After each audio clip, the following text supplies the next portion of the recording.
casino's days are numbered. Get ready for a change.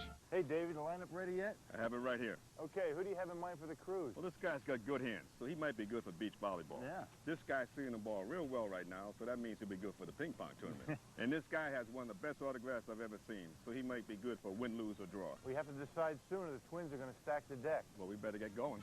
Join Jamie Wright and Gorman Thomas for a border battle aboard the Norwegian Cruise Lines Norway. To join the 2001 Brewers and Twins fan cruise, call Easttown Travel at 1-800-822-3789. Milwaukee Brewers Baseball was brought to you by Dodge, by Miller Lite, by Hardee's, by Toyota, by Pepsi, by the Ream Team, and by Ford.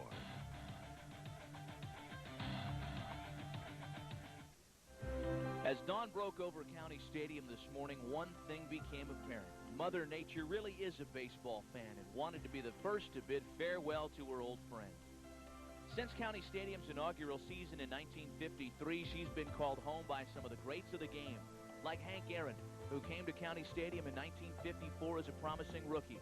Little did the old girl know that 22 years later, Aaron would repay her for her hospitality by hitting his 755th home run in her presence and later retire as the all-time home run king. In 1974, County Stadium and her patrons again embraced a young prospect they called the Kid. Like Aaron, Robin Yount would provide his share of memories.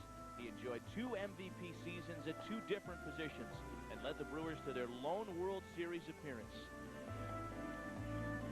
But for most fans, the crown jewel for the Kid came in 1992 when he made his date with Cooperstown by collecting his 3,000th hit. Other notable memories include the 1955 All-Star Game, hosting the likes of Ted Williams and Mickey Mantle.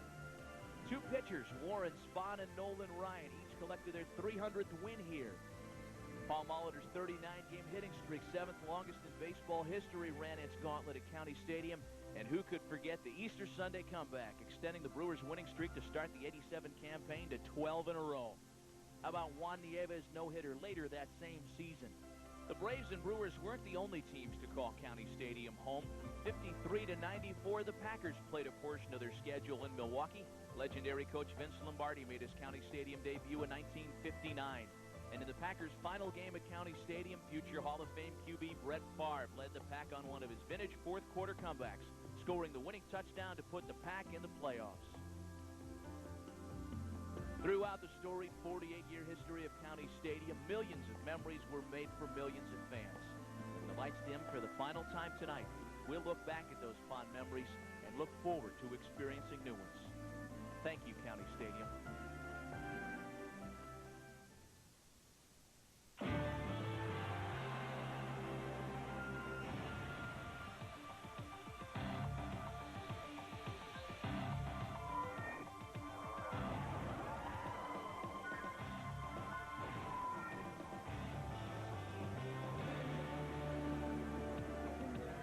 From County Stadium in Milwaukee, the last dance at the ballpark, our closing ceremonies to forever close the doors of one of the most significant facilities in the history of sports. Welcome back to the ballpark. Matt Vasgersian back with Bill Schroeder. The final game is in the books.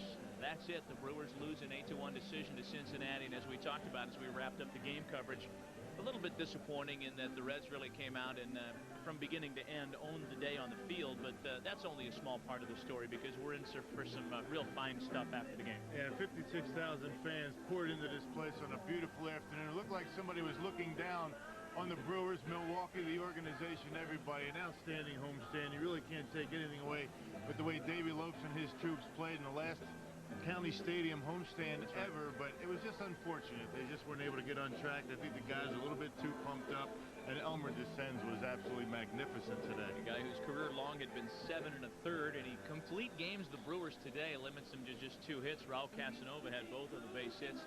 So when you talk about the final homestand, You bet. It was a real good one. The Brewers win 8 of 10 on the final homestand. They fall just a game short of completing their best homestand in franchise history here, and wouldn't that have been appropriate? But it was a little disappointing. Again, that's just a part of the story. Everybody, all 56,000 plus that were here for the game, have stuck around, as you have, as I have, as our entire MSC crew has, and we will be here to televise this closing ceremony as it begins in just a few moments. Nice to have you with us on Midwest Sports Channel for this historic day. Our coverage continues as we say goodbye to County Stadium. Milwaukee County Stadium closing ceremonies are sponsored by Potawatomi Bingo, by Midwest Express Airlines, the best care in the air, by Delta Dental, Delta Dental Plan of Wisconsin, and by the Milwaukee Brewers and Midwest Sports Channel.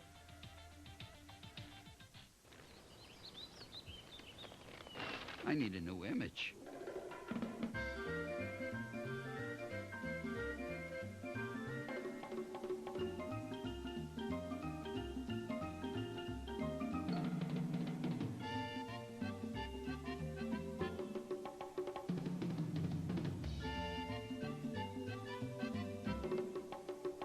Potawatomi Bingo, our old casino's days are numbered. Get ready for a change.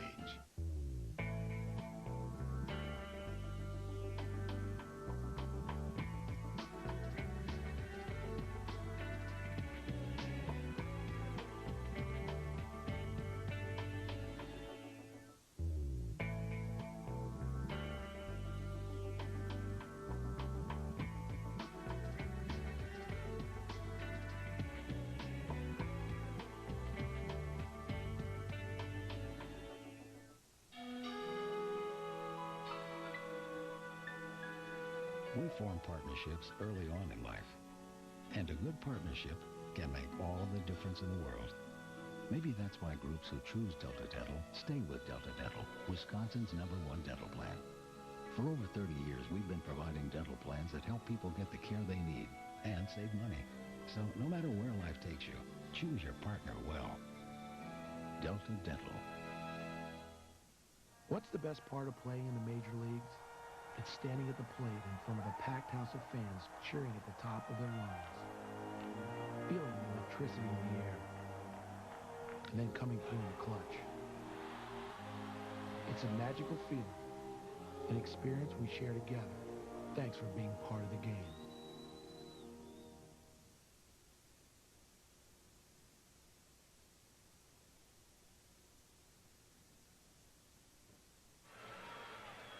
Sun starting to set here at County Stadium in Milwaukee. Matt Vasgersian back with Bill Schroeder. The last game has been completed, but all 56,000 plus fans are sticking around for what promises to be a memorable walk down history lane, if you will.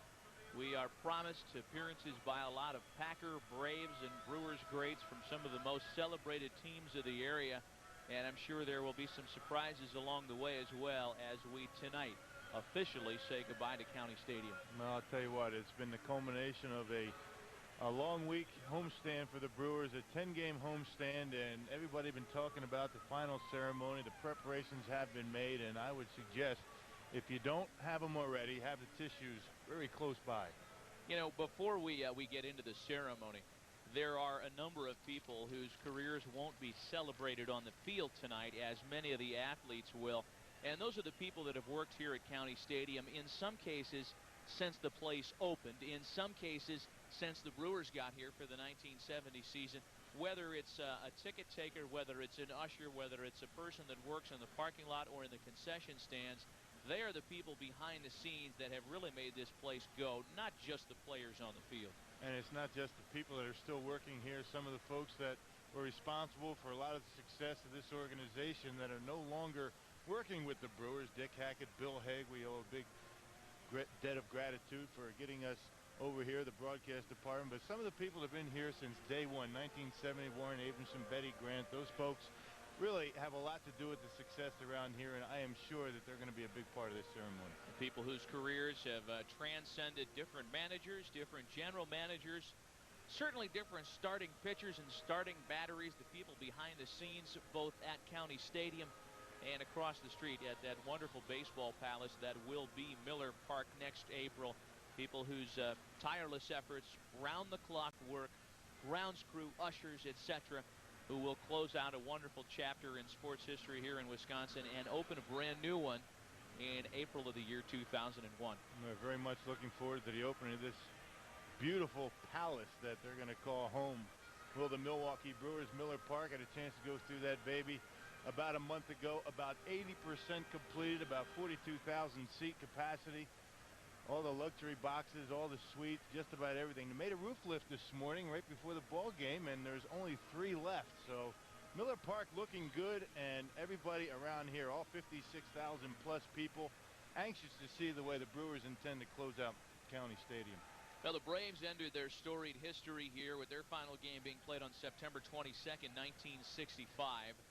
The Brewers officially closed down this place today, September 28th, 2000. The ballpark with a long and storied history, and a lot of those very poignant memories will be celebrated in moments as this final ceremony proceeds. You know, we talked about some of the people behind the scenes that have made County Stadium work over the years. There are too many of them to name, but I do feel it important to bring that up again. People like the ushers and people work out in the parking lot and in the ticket office that their careers aren't celebrated tonight, but without those people, we wouldn't really be able to do any of this tonight. And again, I'm sure that most of those folks, along with Bernie Brewer, the chalet is not going to be going over to Miller Park in the capacity that it is right now, but as you mentioned, a lot of those folks that are responsible for the success here at County Stadium will no doubt be over in Miller Park next year. I don't think there are too many people that have a perspective on County Stadium quite like you do, partner, because you enjoyed many years here as a player, a lot of years here as a fan watching the Packers, and a lot of years now behind your belt here in the broadcast booth. You've seen just about everything there is to see at this place. Well, again, I bow to some of the experience of some of the folks listening that have been here a lot longer than myself, but I have had some of the greatest memories of my entire life right here at this ballpark, not only as a player, a fan, when I went to the Packer games here, a lot of great close relationships with the people here, and as a broadcaster, I think a lot of the great memories that I associate with this ballpark come sitting up here with you and Jim Paschke and, you know, Bob Uecker and Jim Powell. It's just been a fabulous experience for me, and I'm very sad. I'm very sad that the place is shutting down. It really didn't hit me until yesterday. I was on the way to Pfister to the press conference and the luncheon, and I just started reflecting about some of the things that I enjoyed here. Some good times, some bad times. I mean, I had some horrible games here at County Stadium, but I did have some really good memories. And you know, just seeing the guys and seeing them this morning, last night over at the Pfister Hotel, it's just a big happy family, and everybody is so excited about being here, all the way from, you know, Ron Theobald, who played here a long time ago, to Dale Swaim, Rob Deere, some of them were contemporary Brewers. It's just good that the Brewers, first-class organization, these people have done it right. And building well for the future, the promise of Miller Park, and all that we have in store for us as fans in the coming years is really a wonderful thing to anticipate.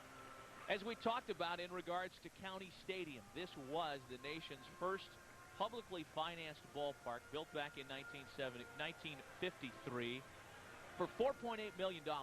That is about half of what a major league ball player of superstar status may earn today in a year. They got this thing built, completed for under $5 million. Of all the memorable games played here, we've had emails from fans throughout the past couple of weeks on our Midwest Sports Channel telecasts, sharing with us some of their more poignant memories. We talked about Harvey Haddock's perfect game here in 1959, one he would end up losing after 12 perfect innings.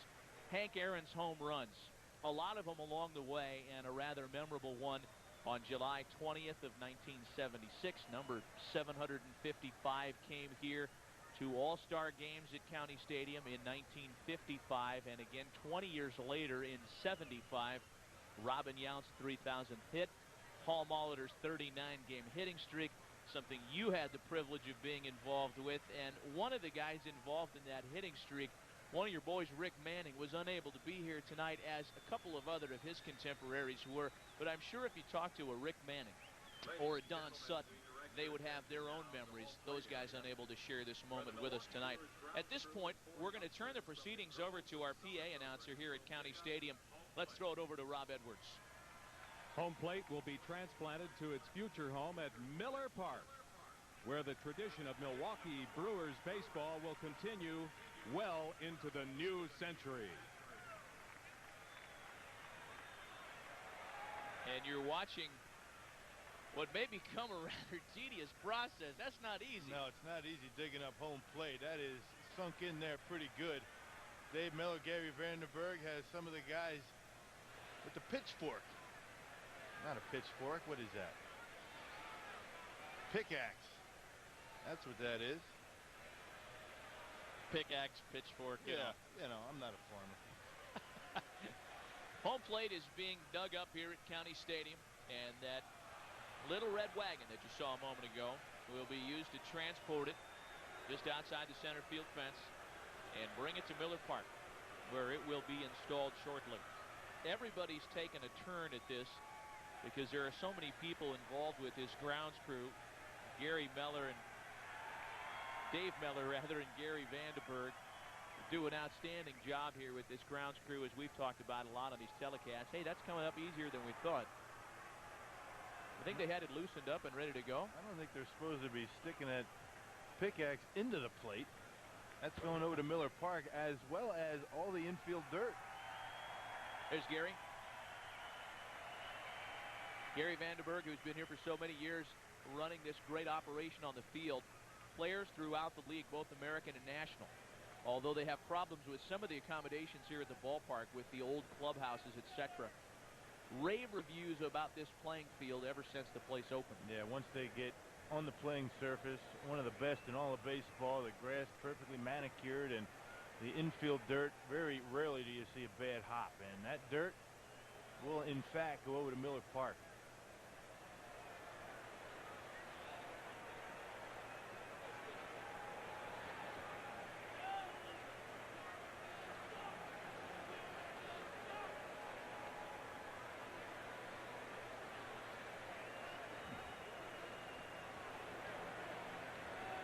Modest transportation, taking that home plate over to Miller Park. Members from the Girls of Summer Softball League charged with transporting that rather important bag. Let's go back to Rob Edwards. Johnson has had over a century-long love affair with sports, none more endearing than with the teams that called County Stadium home. The Milwaukee Braves, the Green Bay Packers, and the Milwaukee Brewers. For 48 seasons, County Stadium has served as our personal time capsule of a great many keepsakes. The world's finest athletes have entertained millions of appreciative fans at this ballpark. Generations of sports fans made pilgrimages to County Stadium to follow their heroes.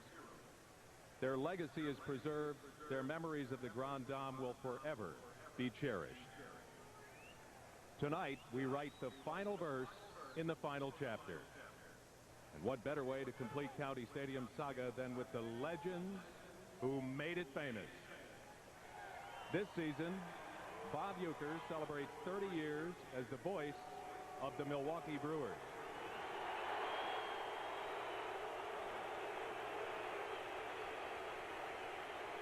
As a youngster, Bob grew up watching the old Milwaukee Brewers at Borchert Field. He first followed the Milwaukee Braves when County Stadium opened in 1953. Today, we are privileged to have Bob lead us in saying goodbye to this old ballpark. Your attention is now directed to the Brewers dugout. Ladies and gentlemen, the voice that made Milwaukee famous, Mr. Baseball, Bob Uecker.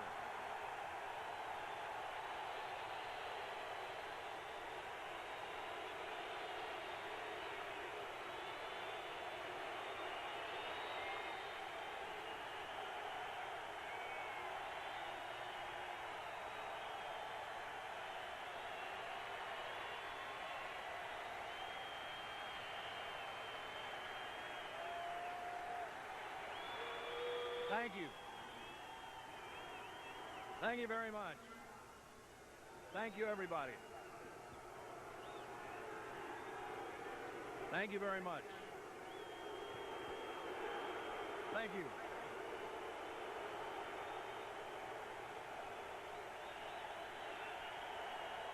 Thank you very much.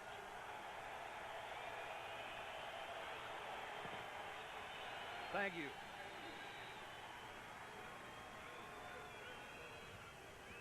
Folks, I don't have to tell you how honored I am to be with you and to address you on this momentous occasion.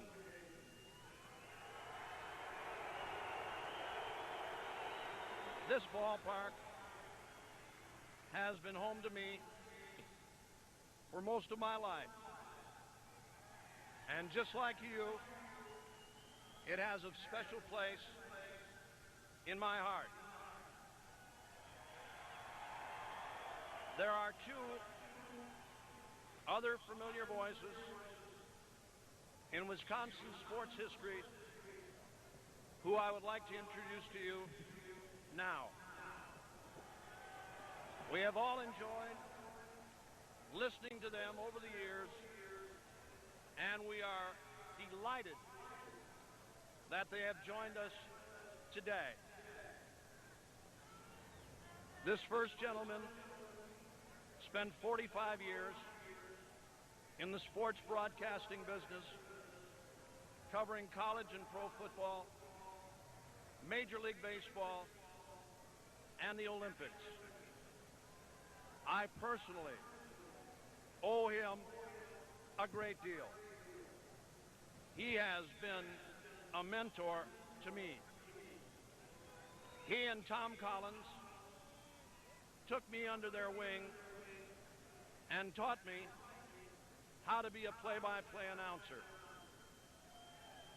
He has broadcast Braves and Brewers games in the 60s and 70s and was elected to the American Sportscasters Hall of Fame in 1993. Ladies and gentlemen, how about a warm welcome back for a great friend and a beautiful announcer, Merle Harmon.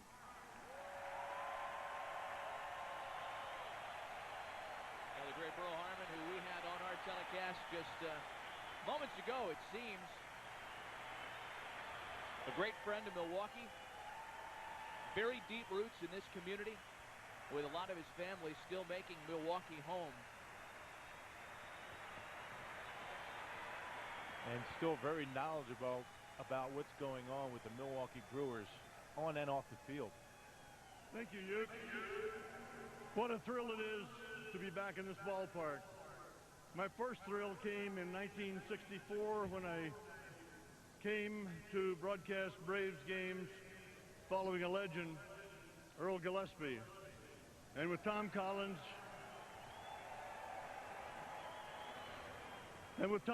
and Blaine Walsh, we had a wonderful year.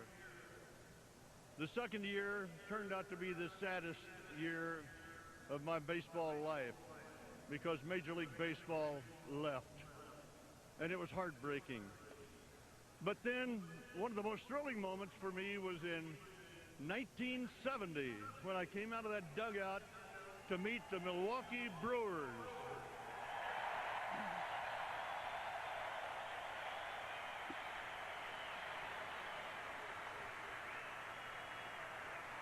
And what terrific entertainment they have given us over the years. How about 1978, Bambi's Bombers?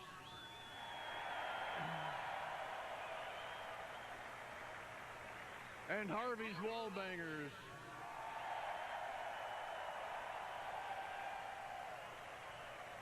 And a World Series in 1982.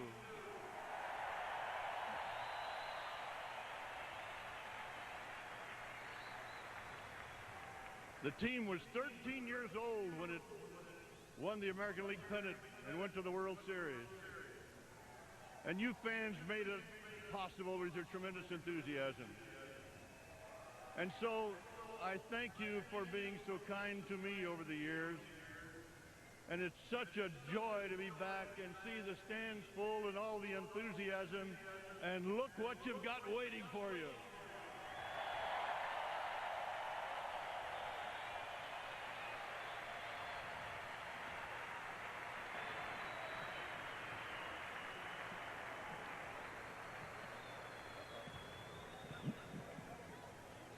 Longtime sports directors, one of the first pioneers of radio play-by-play. I remember him very well as the voice of the Brewers when they played at Borchard Field. When the Braves moved here from Boston in 1953, he became the Braves broadcaster and stayed for 11 seasons.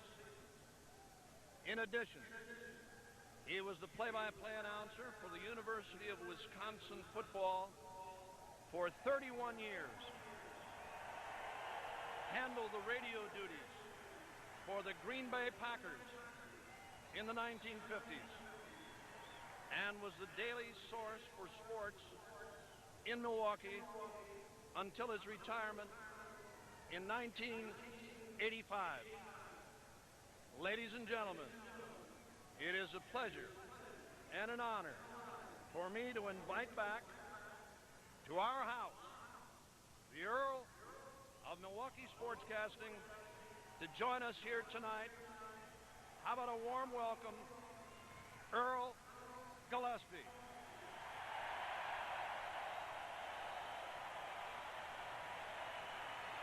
One of the most beloved voices in all the Midwest. That of longtime baseball, football, and sports in general man, Earl Gillespie.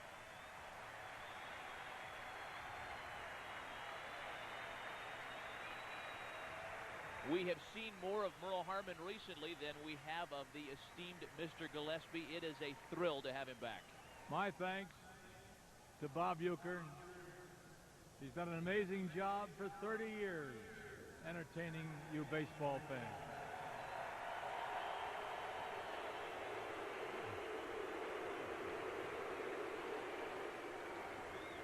I'd like to say, first of all, that I'm home again.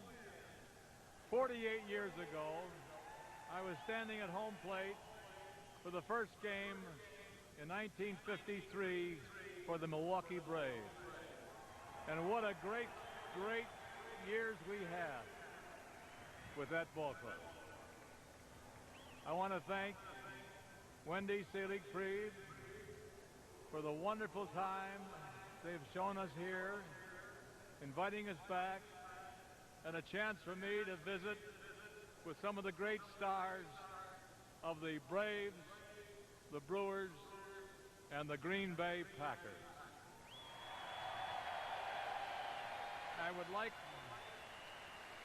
I would also like to tell you, fans, that this crowd you see here today is what we had every night in the old Braves days in the 50s.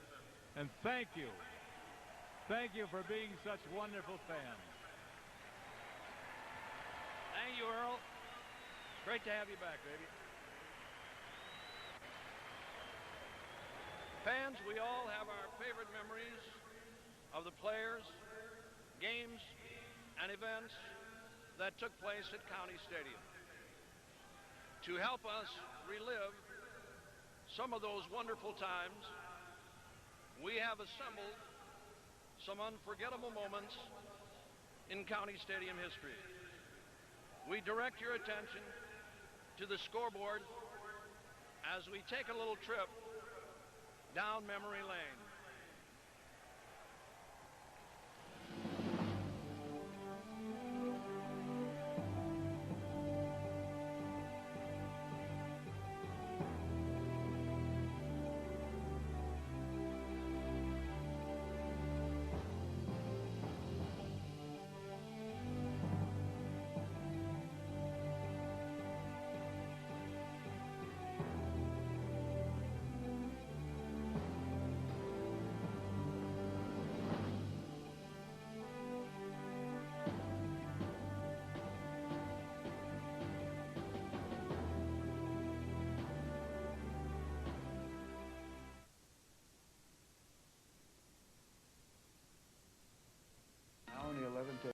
comes Hank Aaron.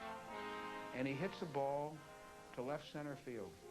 The pitch to Henry Aaron, a swing and a drive back into center field, going back towards the wall. It's back at that fence. You couldn't tell for a fleeting moment. It was a rifle shot of Hank, so you knew that it was really hit. It looked like it was going, but...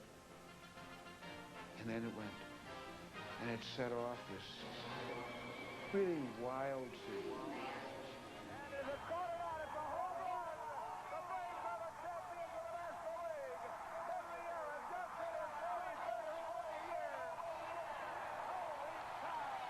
Here I am, 23 years old, sitting in my hometown, watching the Milwaukee Braves win the 1957 pennant, and I cried.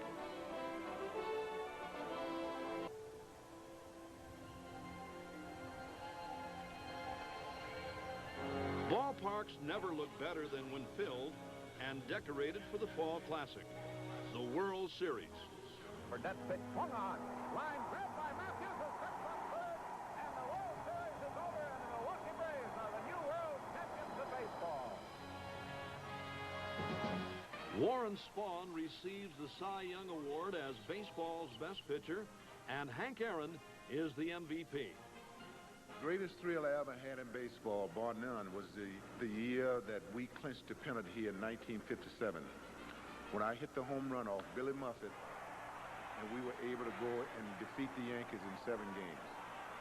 That, to me, was probably the greatest thing that ever happened to me as a ball player at that time.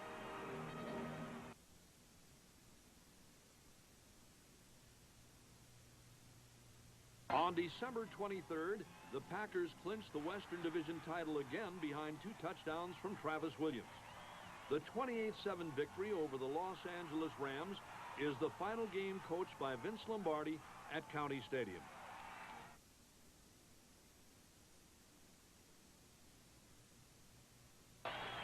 On July 20th at County Stadium, Hank Aaron drove a Dick Drago fastball over the fence for his 755th and final home run.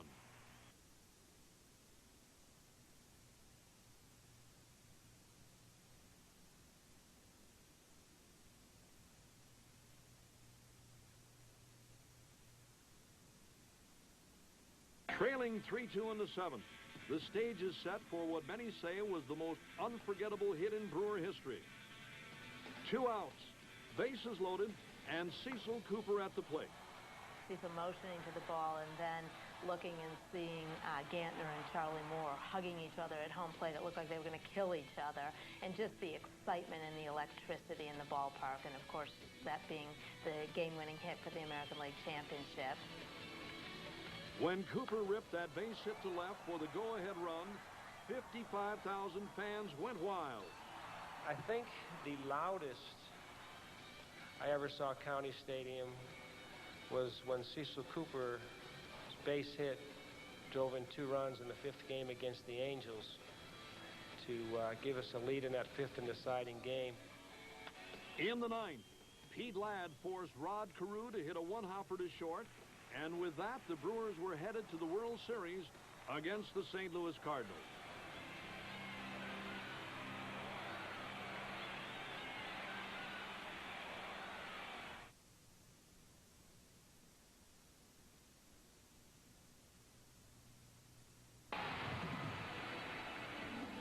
Game 5. The final game in Milwaukee is the 3rd straight record crowd of over 56,000. Mike Caldwell is back on the mound, but is not as effective as he was in Game 1. The Cardinals bang out 14 base hits, but plays like this by Paul Molitor and a diving catch by Charlie Moore keep Caldwell and the Brewers in the game. Robin Yount provided most of the offensive support. Rockin' Robin posted his second 4-hit performance of the series, including this home run to right field. The Brewers win 6-4 as fans storm the field. Milwaukee is just 1 victory shy of a championship. But it was not to be. Back in St. Louis, the Cardinals win Game 6 and 7 to take the '82 World Series.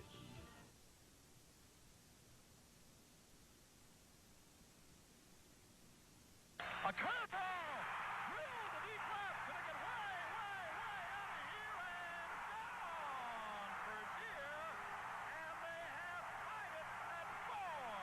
Deer's 3-run shot sends County Stadium into delirium. But it would get better. Gantner, there he goes. The pitch, a swing and a fly ball. Right field and deep. Get up and get out of here. Gone for Swaim. And they've done it again.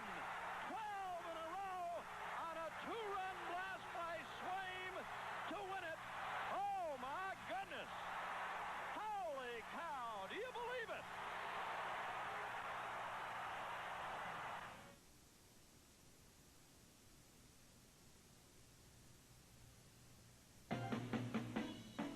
'87 would produce one more streak, Paul Molitor's pursuit of Joe DiMaggio. Joltin' Joe had hit in 56 straight games in 1941, a record considered unbreakable. Paul Molitor was a career 300 hitter, and on July 16th, he got hot. No pitcher could keep him from stroking his way onto the bases for over a month. During the streak, whenever Molitor would step to the plate, fans were on their feet. On August 25th, the streak reached 39 games, the 7th longest ever.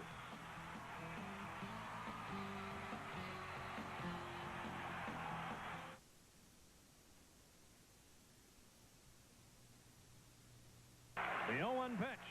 Swings, and there it is! A base hit into right center. He's done it. 3,000 for Robin. On that historic night in 1992, Robin became the 17th player in history to collect 3,000 hits. We were in the middle of a pennant race at the time, and every game was big. And I was more disappointed after that game that we had lost and lost the game in the standings than I kind of faked it, being excited about the 3,000th hit when the game was over. I mean, it was certainly a thrill the moment it happened, but I was pretty bummed out when that game ended. When Robin got his historic hit, the first players to congratulate him were Paul Molitor and Jim Gantner. Yount, Molitor, and Gantner were the best of friends and the backbone of the Brewers during the success of the late 70s and 80s. When the team needed a clutch hit or a critical out, one of this trio would usually deliver. They played together for 15 seasons at County Stadium, unheard of in the modern era of free agency. Together, they collected 6,399 hits, the most by any three teammates on any club ever. Molitor and Gantner left after the '92 season. Molitor to free agency and Gantner to retirement. Yount played just one more year without them. Molly, Gumby, and the Kid will always personify Brewer baseball, and those who saw them play will remember their special bond.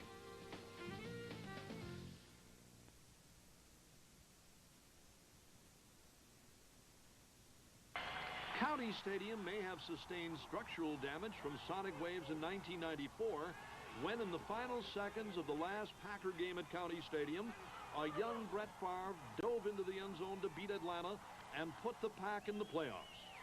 Favre is on the run. Favre is down the sidelines. Favre, touchdown! He dived into the end zone, and the Packers score with 14 seconds to go. Unbelievable. What a lunge by Brett Favre. I've never seen anything like it, Jim. What a play. What a way to get this team into the playoffs.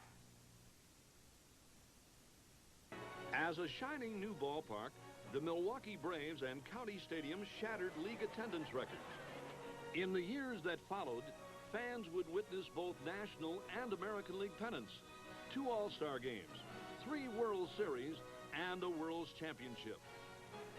Vince Lombardi's Green Bay Packers dominated pro football here, and a young quarterback named Favre dove into stardom. Through the decades, there would be no-hitters, Bambi's Bombers, Harvey's Wallbangers, the Brewers' 87 streak, and 3,000 hits for the Kid. From the greatest pitching performance in history to the final jewel in the crown of baseball's home run king, these are the legends and the legacies of Milwaukee County Stadium.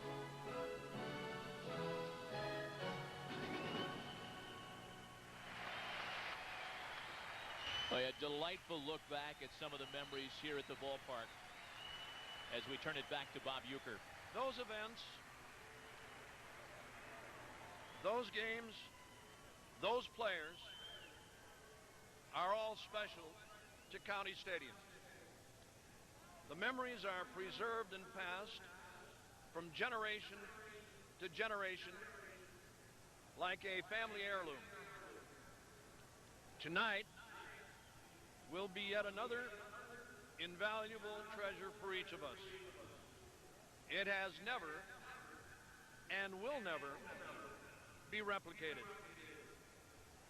Ladies and gentlemen, we are honored to welcome back to County Stadium your great heroes of yesteryear.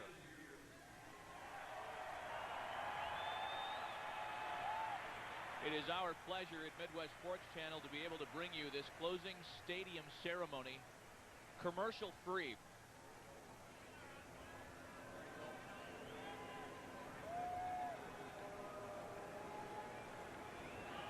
The first that I would like to introduce tonight spent 14 years as the general manager and played a very, very important part in the success of the Brewers and will always be a favorite of mine. He is seated over here near the Brewers dugout. How about a warm welcome back for former Brewers general manager Harry Dalton. Harry Dalton was indeed the architect of the Brewers' success in the late 70s and early 80s. Pulled off that trade that brought Rollie Fingers, Ted Simmons, and Pete Vukovich to the Brewers to catapult them into the playoffs.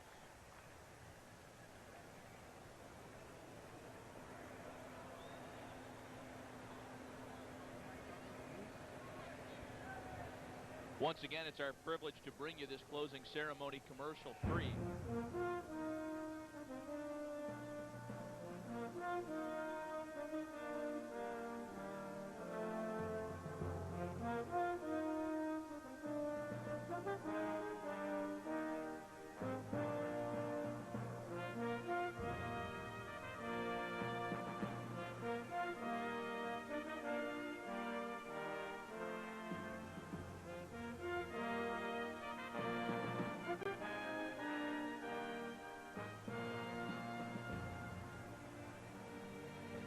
He spent 23 years in the big leagues, 15 seasons with the Milwaukee Braves and the Brewers. Saturday marked the 43rd anniversary of his dramatic home run right out here at County Stadium that gave the Braves the National League pennant in 1957. Baseball's all-time home run king, right fielder number 44, hammering Henry Aaron. What an appropriate way to begin this closing ceremony. Perhaps the greatest to ever play at this ballpark. Baseball's all-time home run king and one of the most beloved athletes in the history of the game. Although he went into the Hall of Fame as a Brave, Henry Aaron, in finishing his career as a Brewer, became the first player to ever wear a Brewer uniform and be inducted into the hallowed grounds in Cooperstown.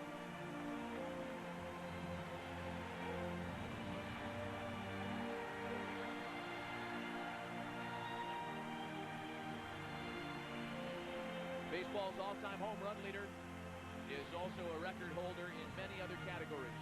Runs batted in, extra base hits, and total bases among them. Made his major league debut at the age of 20. Opening day 1954. Stepped into a roster spot left vacant by the injured Bobby Thompson.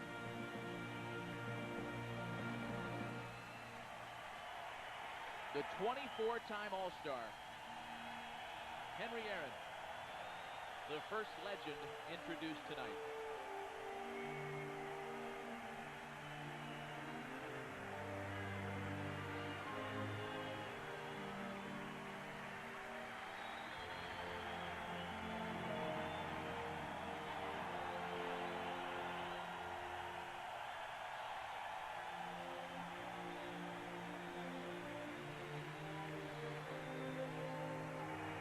Under legendary coach Vince Lombardi, he was the National Football League's premier pass rusher.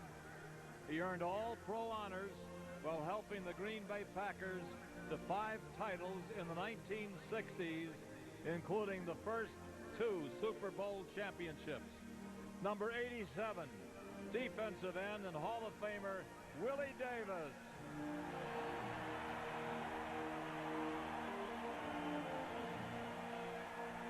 Came to the Green Bay Packers in 1959. Named All-Pro 5 times. To the Pro Bowl 5 times.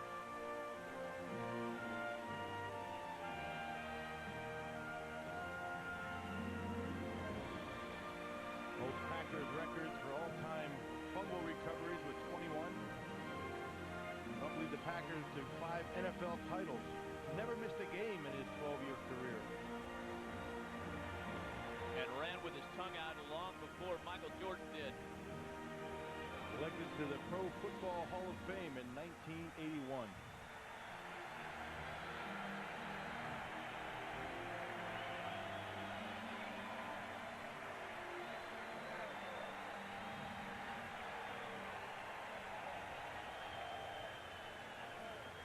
The man with the mustache. He showed the Milwaukee Brewers how to become champions in 1981 and 82. The first relief pitcher to earn the Cy Young Award and MVP honors in the same season. Number 34, Hall of Famer Raleigh Fingers. Elected to the Hall of Fame in 1992. At the time he retired in 1985, he was the career leader in saves. 341 games saved. A man who shaped the closer's role in the 70s and 80s. A phenomenal 1981, enjoyed by the man with the handlebar mustache. Most valuable player and Cy Young Award winner.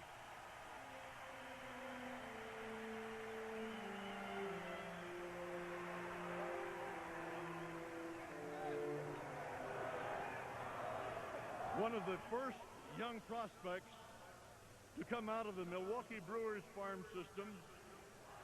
Milwaukee's first draft pick in 1970.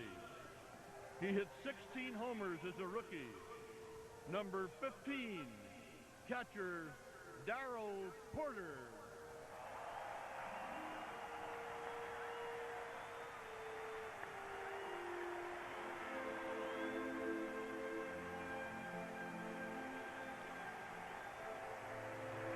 Made his Major League debut September 2nd, 1971 with the Brewers.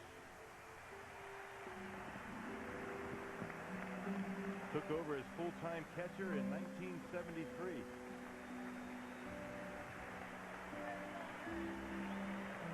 Named the first of 4 All-Star games in 1974.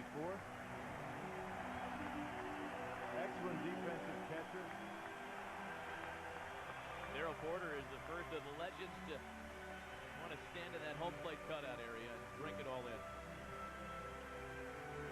Finished his career with 1,369 hits. He played for 3 pennant winners, including the 1957 world champion Milwaukee Braves. In 1953, he hit safely in 20 straight games. Number 48, left fielder Andy Pafko. Andy Pafko, a 1957 World Series hero. Hit a cool .333 that year, did the man who also played down the road with the Chicago Cubs. with a defensive style so distinct, they actually call it the Pavco when you dive headfirst for a ball towards the infield. Andy Pafko retired as a player in 1959, but stuck around with the Braves as a coach for 3 years. And he threatened to go into a Pafko dive right there, it looked like. A Wisconsin native. A Wisconsin native and a part of the Milwaukee Brewers triumphant trio for 15 seasons. A member of the Milwaukee Brewers 25th anniversary team and the all-decades team of the 80s. Number 17, Jim Gantner. What a day for Jim Gantner. Gumby, they call him. Fiery, intense, do anything it took to win. Major League debut with the Brewers in September of '76.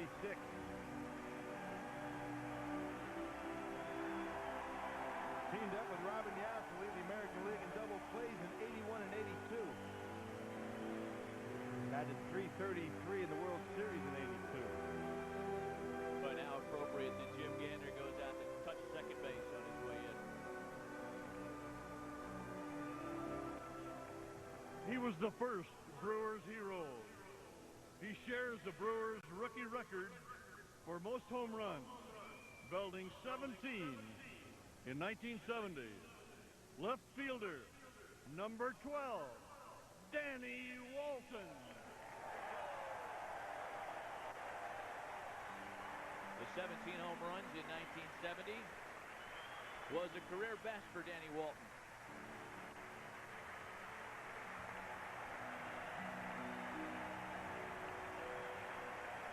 An original Brewer. He came east with the relocation of the Pilots in 1970. Knee injuries slowed down Danny Walton, but he will always be remembered as one of the first great His Brewers. Grand Slam home run in the 1980 home opener is one of the most memorable moments in Brewers history. The only Brewers outfielder to ever earn a Gold Glove, number 16, right fielder, Sixto Lascano.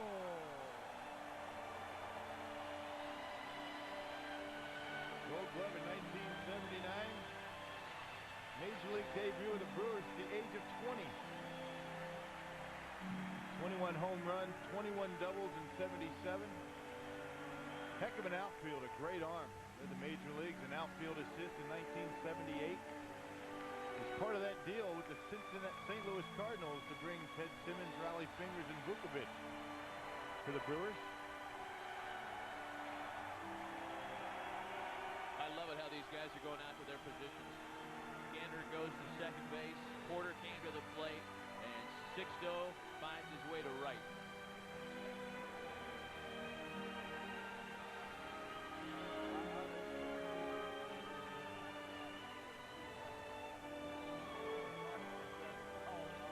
Known as the money ball player, he was the National League's premier shortstop in the late 1950s. A 7-time All-Star and member of the Milwaukee Braves championship teams of 1957 and 1958. Good old number 23, shortstop Johnny Logan. Sheriff John, one of the best fielding shortstops in all of baseball in his day. A 4-time All-Star. He went to the first of 4 in 1955. Hit a home run in that big 1957 World Series. Has been involved in the baseball scene in Wisconsin for years after his retirement as a player. A local scout with the Brewers. An emotional night for Sheriff John. Yes, indeed. Loves the game of baseball. He was known as the Bulldog for his tenacity on the mound. The 1971 American League Fireman of the Year with 31 saves. A Milwaukee Brewers record that stood for 18 seasons. Number 20, the Bulldog, Ken Sanders.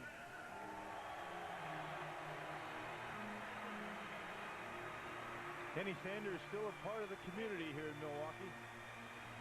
Loves Wisconsin and the Brewers. Good buddy of Bob Uecker. 1971, a heck of a year for Kenny Sanders. 35 saves with a 1.92 ERA. Set an American League record by finishing 77 ball games. And a 4 handicap. Play a little golf. Kenny Sanders takes the mound.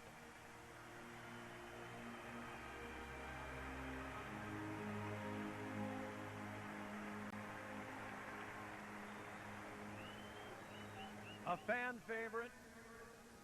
He is best remembered for his diving catch in Game 5 of the 1982 World Series. A member of the Milwaukee Brewers all-decades team of the 70s.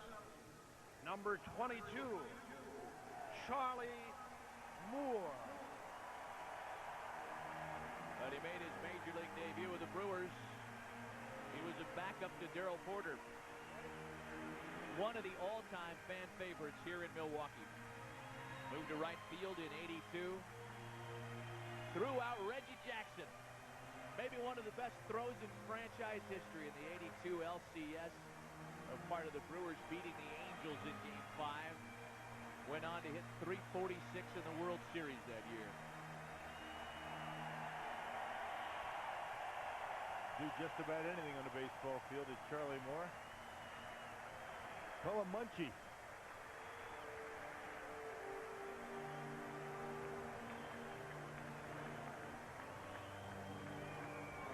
He threw the first pitch in Brewers history and went on to win 13 games in that inaugural season. And I had the privilege of broadcasting the first Major League game he ever pitched in 1961. Here he is, number 24, Lou Krause.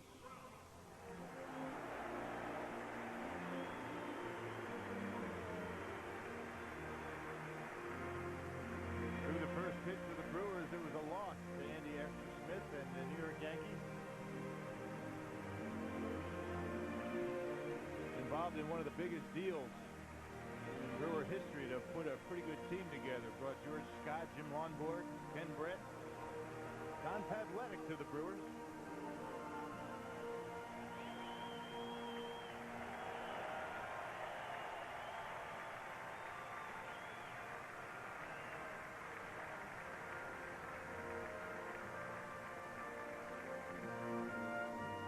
A Wisconsin native, they said he was too small to play in the National Football League.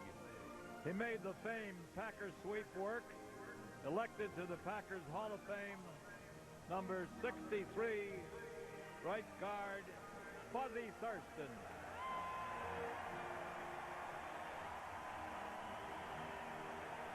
Came to the Pack with a trade from the Baltimore Colts in 1959. And all-pro selection 2 years consecutively, a couple seasons later, and he wants to hit somebody tonight. Means a lot to these guys. Forget about the Icky Shuffle and the Dirty Bird. Fuzzy Thurston, one of the great all-time Packers, is having a great time tonight. First time he's probably ever carried the football here. I think it's about time. Yeah.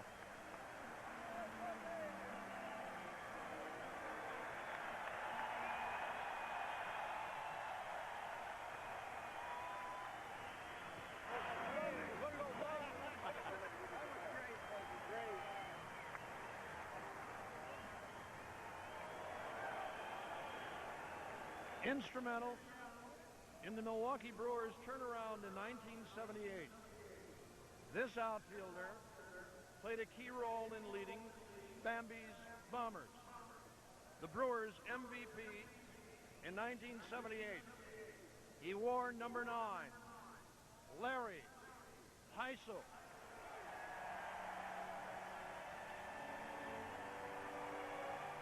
Came over from the Minnesota Twins with a lot of power. Put the Brewers on the map.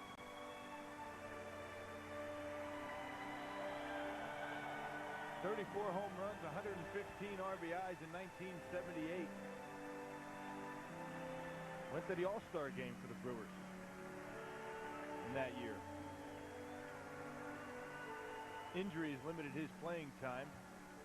Turned out to be a pretty good DH before retiring in '82. A hard-throwing right-hander who won 80 games during the 1950s with the Milwaukee Braves, including 18 in that championship season of 1957.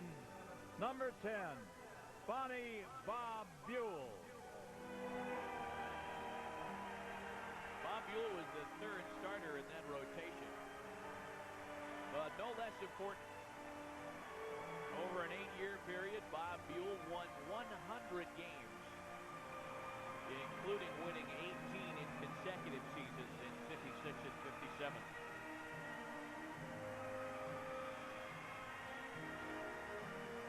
Spahn, Burdette, Buell. Pretty good three-man front.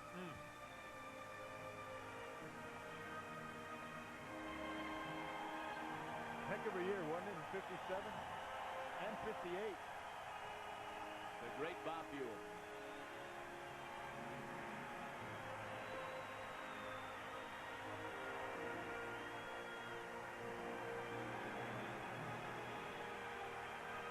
Boy, the seamstress has been busy here for this event. Everybody in their period uniforms, the Braves of the 50s, the Brewers of the 70s, the Brewers of the early 80s.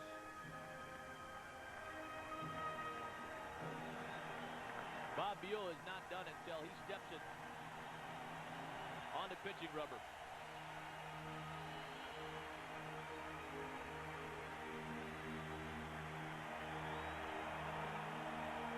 The graceful tip of the cap. What a delight. Yeah.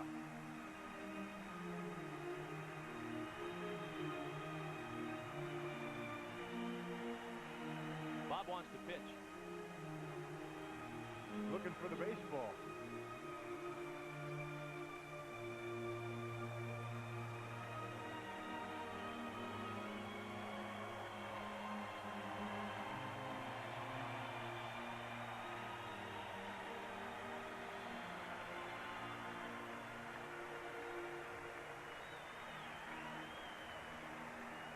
A two-time American League home run champion.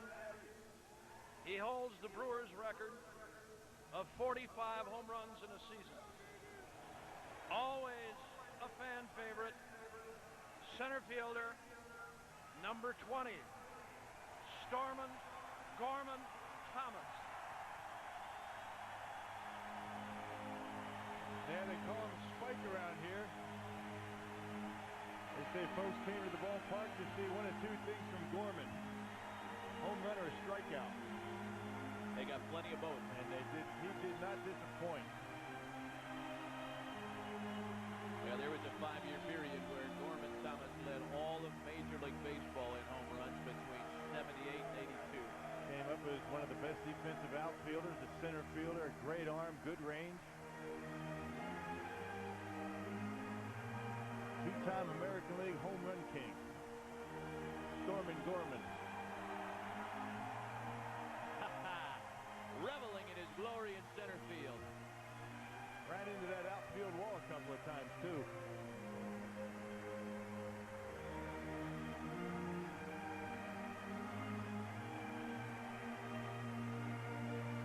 Though he was traded, Gorman Thomas did end his career as a Brewer.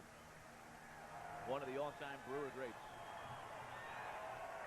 The Brewers' all-time leader in games, starts, wins, innings, strikeouts, and shutouts, known as Pops.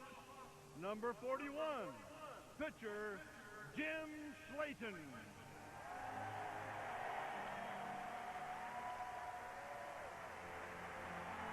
Made his debut with the Brewers in April of 1971.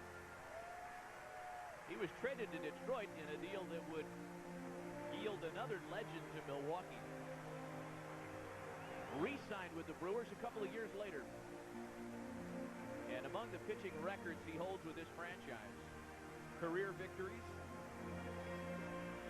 games started in a season, career games started, and relief wins. That one draws the commish to his feet. Yeah, Jim Slayton would come into a game, the Brewers would be behind, and all of a sudden the bats would perk up. The spark that ignited the Braves' pennant drives in 1957 and 58. Perhaps the finest second baseman in the 50s. The fourth member of the Braves team to be inducted into baseball's Hall of Fame. Number 4, second baseman, Red Shanding.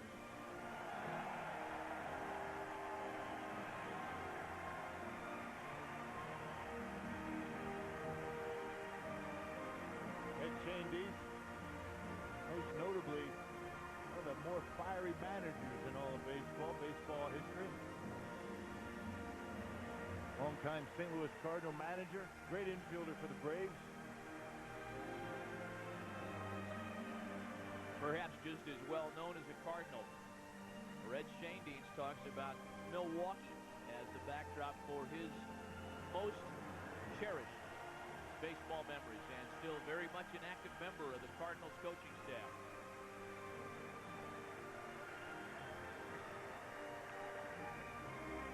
This five-time All-Star set an American League record by playing in 88 consecutive games without an error. He set a club record for most homers and RBIs by a second baseman. The Money Man, number 7, Don Money. Don Money on the top 10 list for franchise home runs. The first Brewer to start in an All-Star game way back in '78. Came to Milwaukee in a deal from the Phillies back in October of '72. Yeah, he could flat out pick it. Good defensive third baseman, and one of the only guys I remember I'd always look for a slider on every pitch.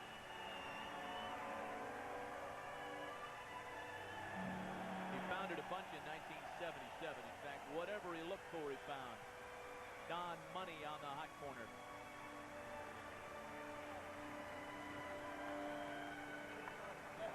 This left fielder led the American League with 41 home runs in 1980. We called him the Spider-Man. Number 24, Ben Oglivie. Now they call him B.O. around the batting cage.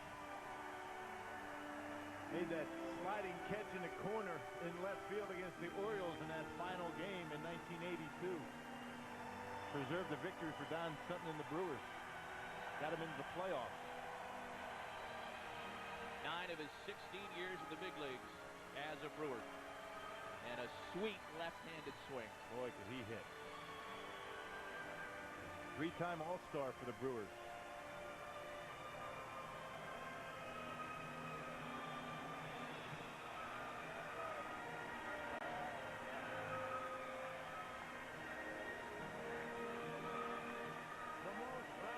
Player in the 1957 World Series, a 2-time 20-game winner who came within one batter of pitching a perfect game in 1960. Number 33, lanky Lou Burdett. 10 straight double-digit win seasons for the guy they called Lanky Lou. He looks like he could still go out there and give you 7 or 8 shutout innings. We talked about it earlier, partner. It was Lou Burdett who won that historic 13-inning game over Harvey Haddix in 1959, and that's when Haddix had pitched a perfect 12 before Burdett beat him 1-0. Was an original Milwaukee Brewer, along with Johnny Sane.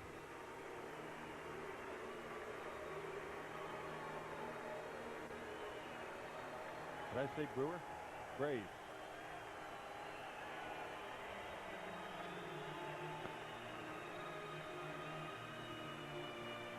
It looks like he wants to turn over the signs. Another Wisconsin native. He spent his entire 10-year career with the Brewers. A member of the 1976 Major League All-Rookie team. He wore number 46. Left-hander Jerry Augustine.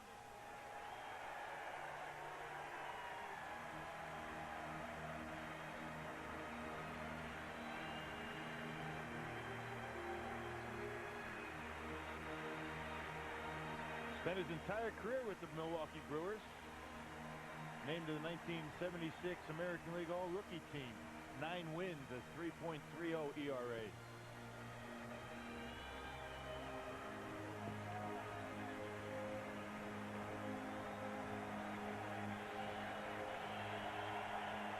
Retired in '84. Finished 6th on the Brewers' all-time career list for appearances.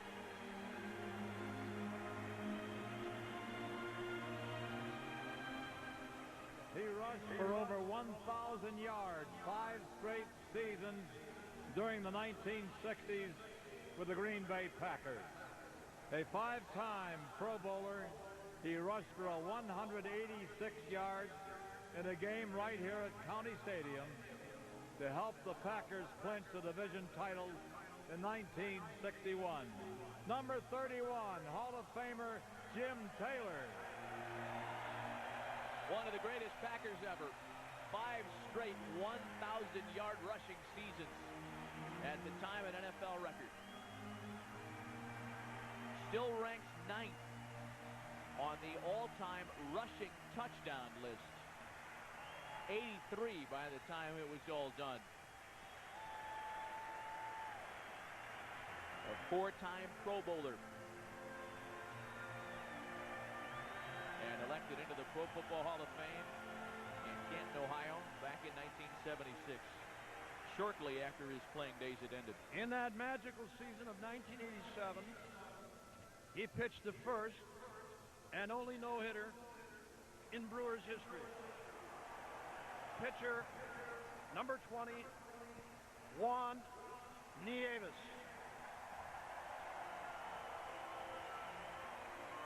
He threw it on tax day in '87. Win number 9 of that 13-0 start for the Brewers against the Orioles in Baltimore. Cold, rainy. Remember the catch by Robin Yount? I'm sure you have recollections more vivid of that no-hitter than anybody outside of Juan Nieves himself, as you were behind the plate for all 9 innings. Had nasty stuff that night. Arm troubles limited his pitching career. The only no-hitter in Brewers history. He led the club in home runs in 1971 and 1972 and set the club record of 6 hits in a game back in 1974.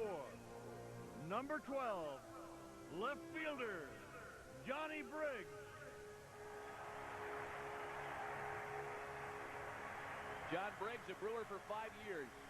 21 home runs in 71 and 72. Came to the Brewers from Philadelphia. And when his 5-year Milwaukee career was over, he moved on to the Twins.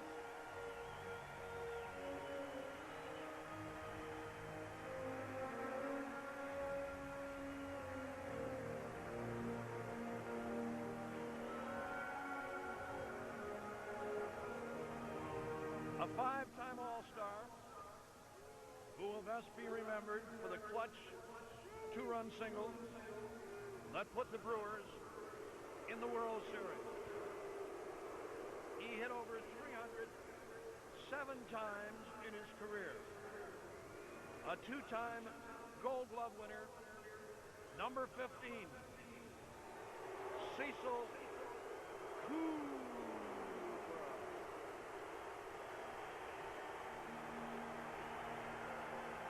200 or more hits 3 times in his career. One of the best defensive first basemen that I can remember. 300 or better in 8 seasons. Tied Jim Wright. 1983 for the RBI title. A home run in Detroit over the stadium. Out of the stadium in right field. You needed a hit, Coop was your guy. Oh, and a lot of glass bulbs are popping for Coop as he gets to first base. And I bet all those fans remember vividly that big game-winning single against the Angels in the '82 American League Championship Series. What a wonderful night of memories. Wow. A 10-time All-Star on one of the winningest teams in the major leagues in the 50s. He went on to manage the Milwaukee Brewers, the captain of the 1957 Braves, number 1, catcher, Del Crandall.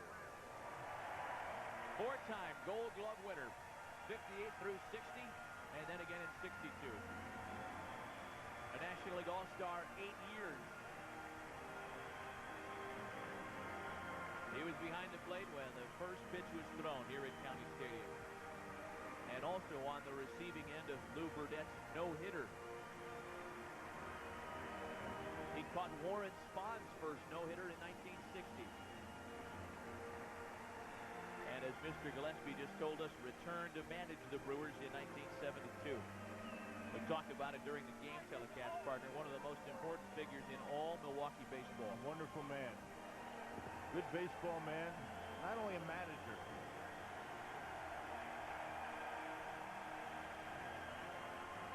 Front office, great player, still involved.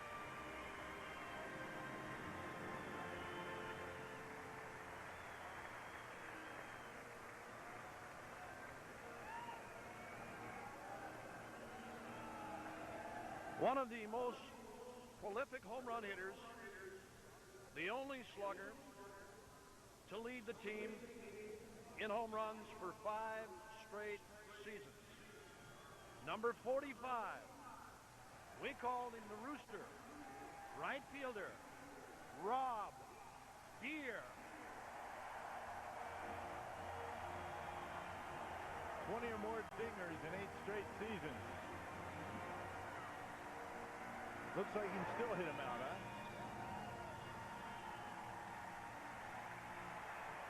Great arm in the outfield. Good outfielder, great outfielder. Saw the video earlier, tied the game number 12 in that streak in '87. 3-run home run into the wind with 2 outs. Yeah, those are his folks out there in the right field bleachers. Yeah, those were his people for a lot of years.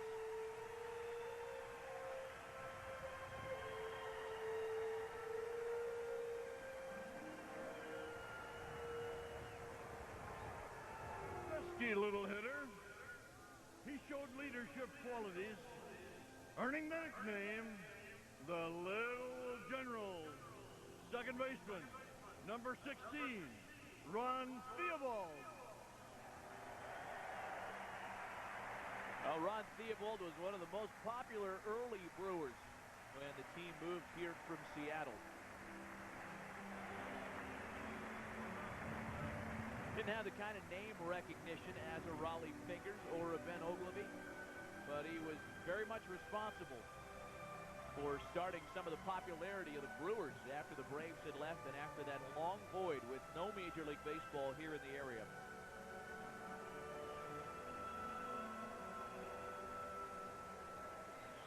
Favorite son.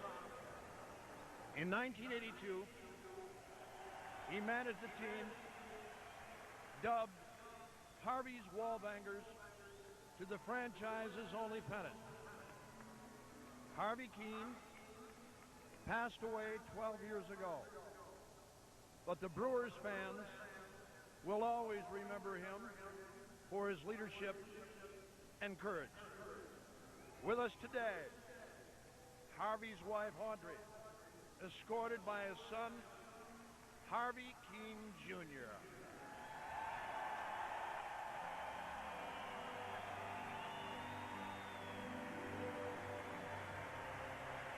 Audrey Keene, more of a mother to the Brewers than anything else. Harvey Keene won a batting title in the American League with the Tigers. Batting coach for the Brewers. Took over for Buck Rogers in '82, responsible for getting the team chemistry together and going on to the American League Championship into the World Series against the Cardinals. Well, what an emotional night it is for Audrey Keene. A lot of faces, I'm sure, that she hasn't seen in quite some time as she thinks about her years here as the wife of the manager. A lot of tough years for Harvey Keene as a coach and a manager. Health problems, but through it all, able to get the Brewers to a World Series appearance. Go ahead, two of her favorites there. Gives you an idea what those guys thought of her, huh? She was like a den mother around here from what you and I are told, and still highly regarded. West Dallas, born and raised. What an emotional night.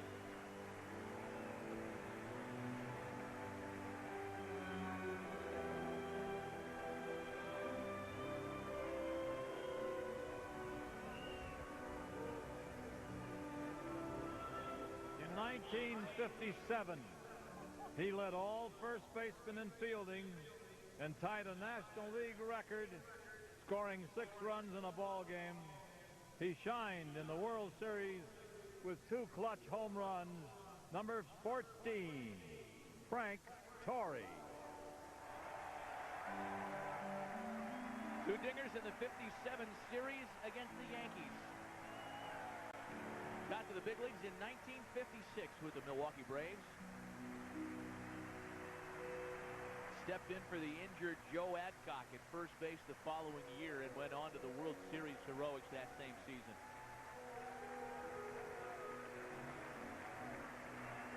Brother of Joe Torre, Yankee manager.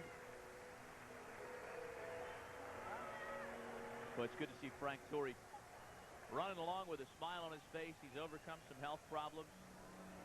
Strong and healthy and happy to be here. His 39-game hitting streak in '87 will be forever remembered.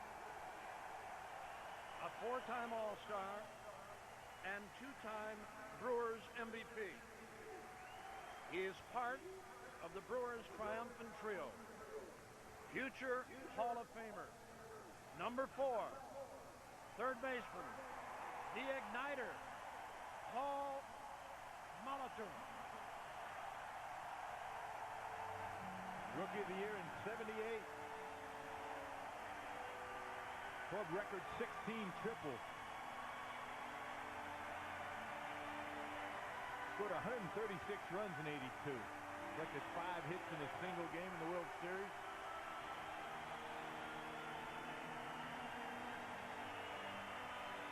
Hit .357 in '87. 7th longest hitting streak in modern history, 39 games.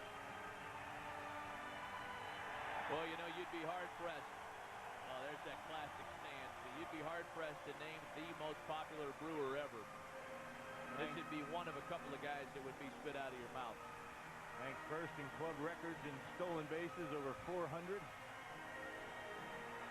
Batting average .303, 5-time American League All-Star. 8th on the all-time hits list, 3,319. Going into the Hall of Fame as a Brewer.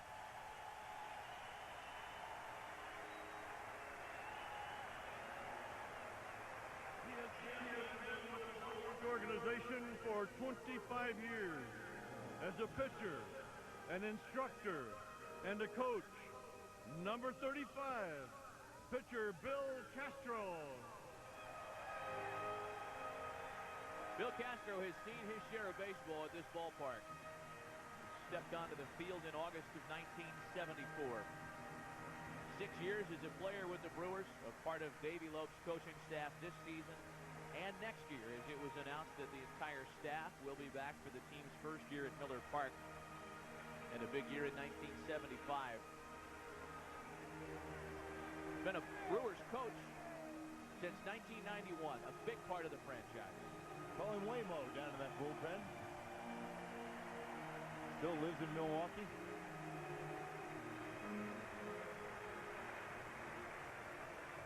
He holds the Brewers record with 14 strikeouts in a game and enjoyed his finest season in 1983 when he posted a 13-3 one-loss record. Number 30, pitcher Moose Haas.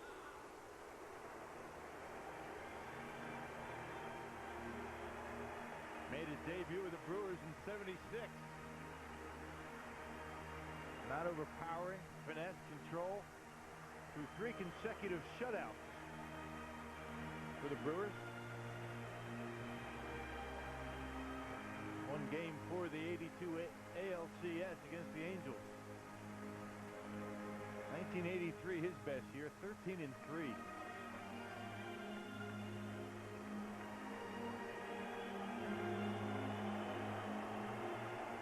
Moose on the mound at County Stadium one last time.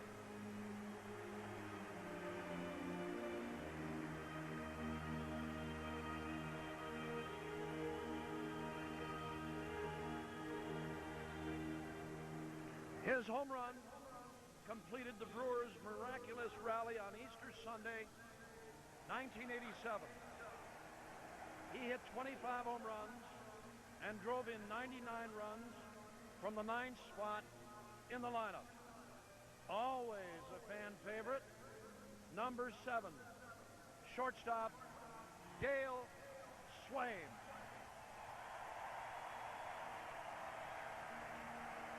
That big home run that Bob Uecker just mentioned is a part of the team streak success to start the '87 season. One of the moments in time forever crystallized when fans think of County Stadium here in Milwaukee.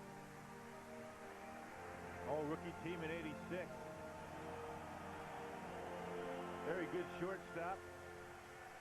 His career kind of short-circuited, a broken leg.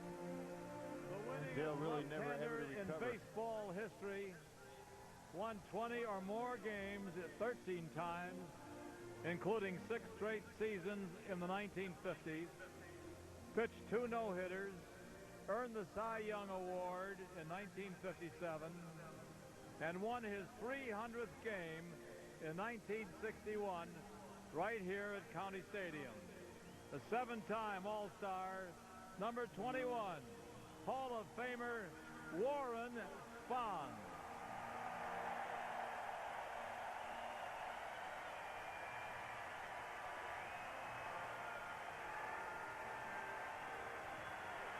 One of the original Milwaukee Braves back in '53. All-time winningest left-handed pitcher. 10 consecutive 20-win seasons.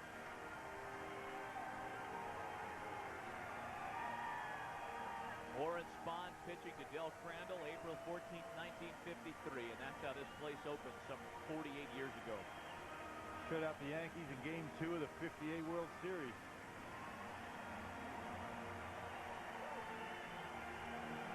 Both of his no-hitters right here, County Stadium. Elected to the Hall of Fame in 1973. Been called by many the greatest living left-hander. Perhaps the greatest of all time.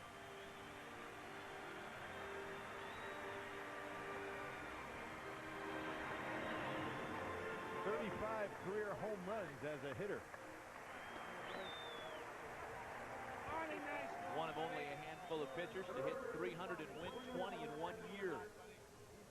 Record with with 23 wins and 23 complete games in 1978. Won 2 games in the World Series of '82. Number 48, Iron Mike Caldwell.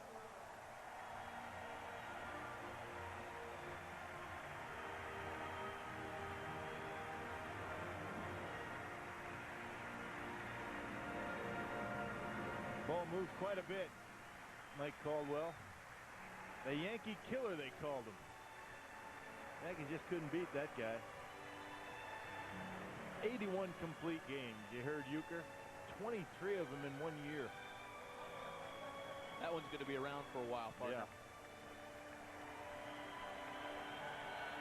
It's a 3-hit shutout in Game 1 of the '82 World Series. 1979, 16-6. A first-round pick from Waukesha, Wisconsin in 1978. He led the Packers in interceptions twice.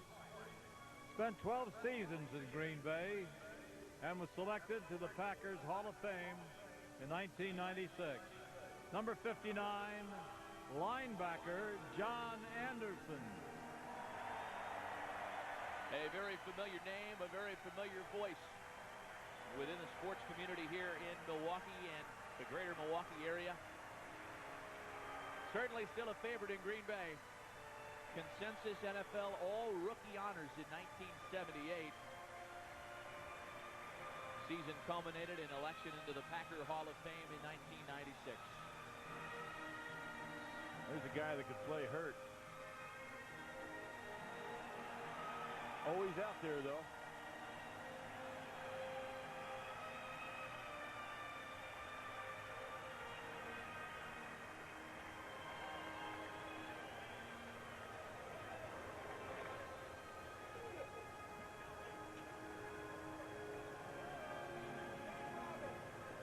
He managed team streak in 1987. In 5 full seasons under his leadership, the Brewers won 422 games. Number 42, manager Tom Treblehorn. Trev was named interim manager after George Bamberger retired at the end of the '86 season. The manager of a 13-0 start in '87 by the Brewers.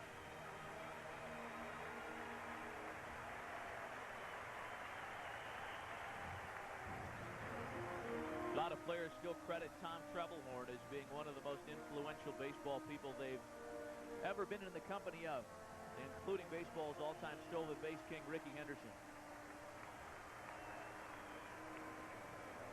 His name is synonymous with the Brewers.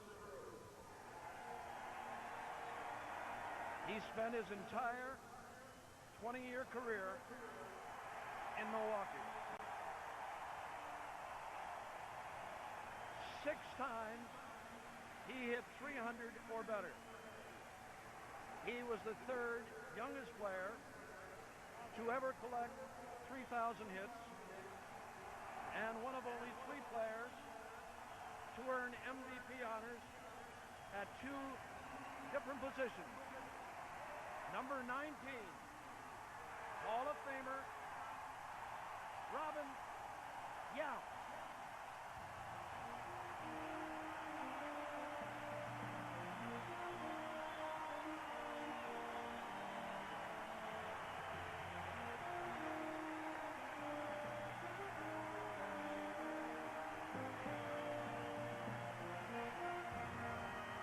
Two-time American League MVP at 2 different positions. Made his Major League debut in 1974 at the age of 18. And yes,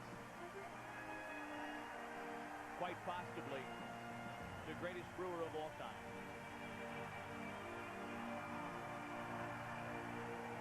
The World Series numbers, the 3,000 hits, just part of the reason why Robin Yount remains as popular with fans today as he was was when he was leading the team to its only World Series appearance in 1982. Epitomized what a professional athlete should act, how the hell they should act. On and off the field. Led by example. If you take a look at Ben Barkin, one of the Brewers' original owners. Played his entire 20-year career here. A big part of the reason why he is so loved.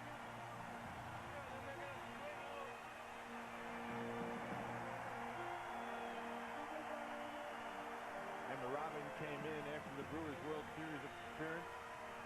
Big crowd at County Stadium welcoming the Brewers home from St. Louis. He came in on his dirt bike, hopping wheelies.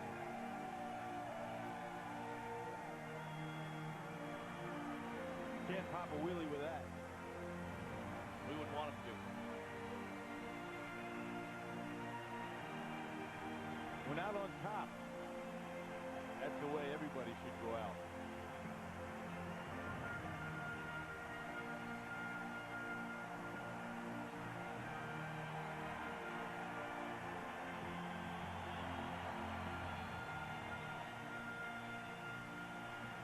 The man who continues to front the franchise, Robin Yount, makes one last lap around County Stadium.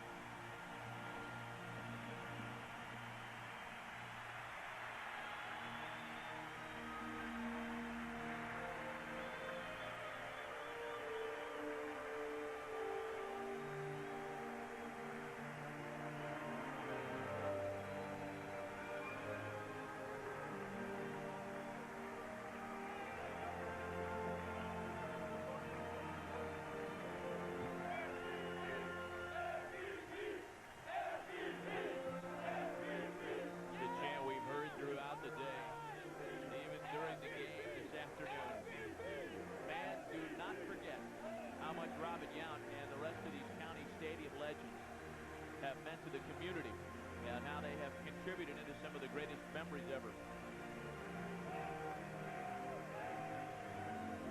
Remember coming to the ballpark and Robin Yount in that training room and John Adam, the training staff, trying to get Robin ready for a game. Bad back, bad shoulder, and through all that, ran out there to take his spot in that batting order every day.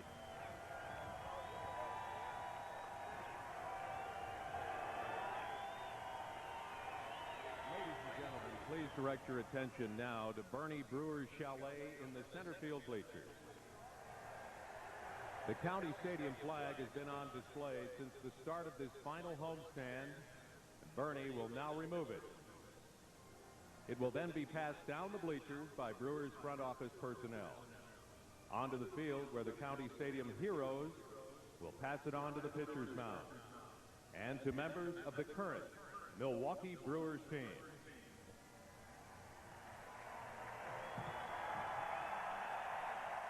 One last slide into the beer mug for Bernie Brewer.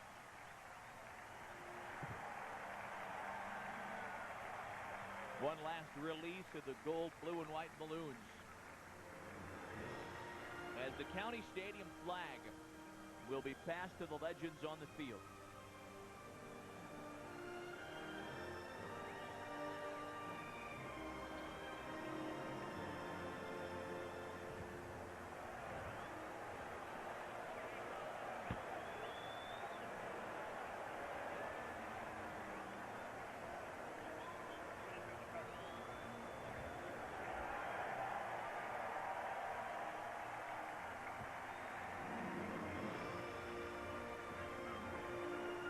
Flag will be folded and passed down the center field bleachers, handled by the many employees of whom we spoke earlier, folks that have worked here at County Stadium in a capacity other than player, who have been just as important to the success of this facility and the night upon night of entertainment that it has given us here in Milwaukee.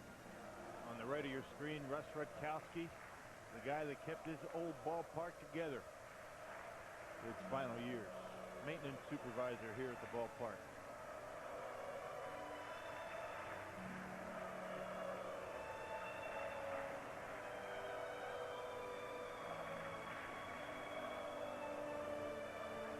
Too many folks to identify by name, but a lot of people who have worked here for a lot of years.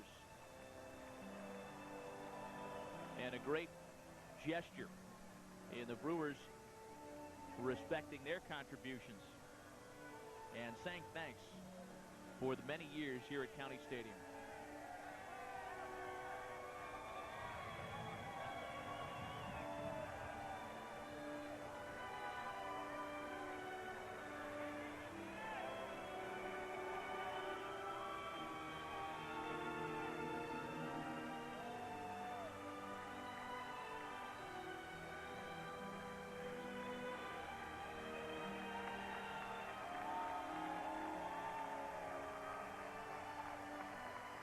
Now those on the field who had so much to do with our fond years of County Stadium memories.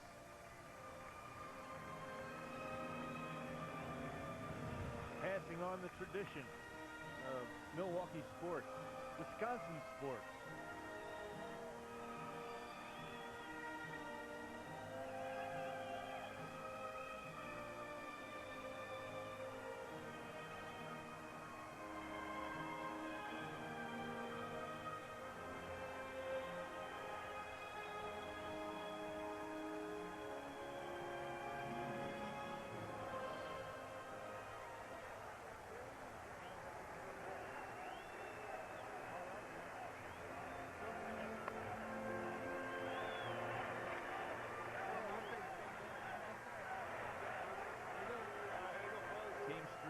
Off to the Packers. Warren Spahn to Frank Torrey. The passing of the baton almost complete. Tom Trebelhorn to Del Crandall, to Earl Gillespie, to Merle Harmon, to Bob Euchre, to where this flag will be presented to the current Brewers by none other than Robin Young.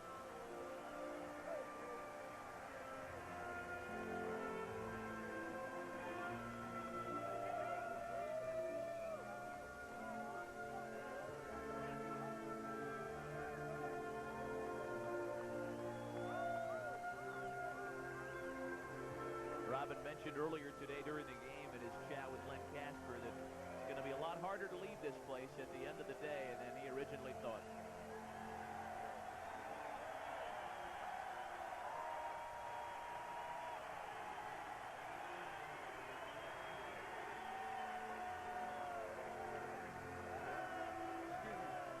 For 48 years, County Stadium has served us and many others as our home ballpark.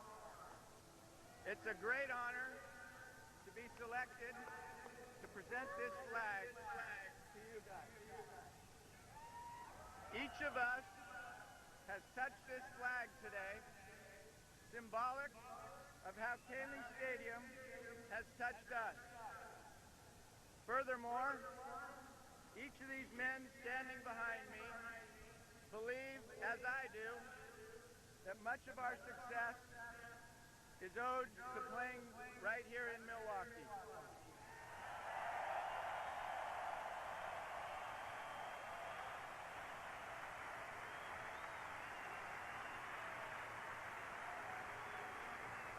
Take this flag to Miller Park, your new home, with the same desire and dedication that has made us all proud to perform under it.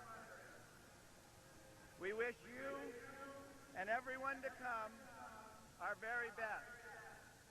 Don't ever forget where it all started.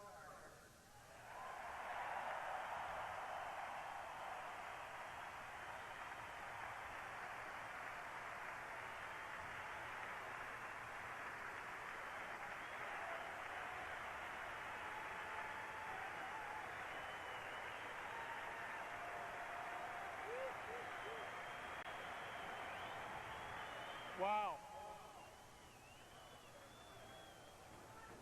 What an honor it is for us to accept this flag from you, Robin. You, more than anyone else, epitomize what it means to be a Brewer.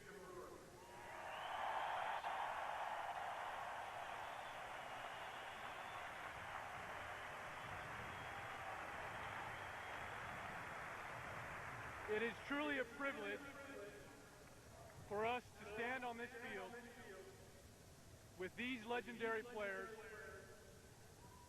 and to share such a historic moment with you, the great fans of Milwaukee.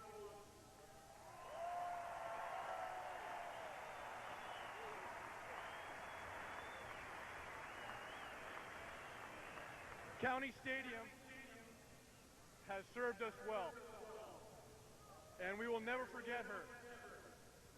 But oh, will it be sweet across the street. We'll see you next season.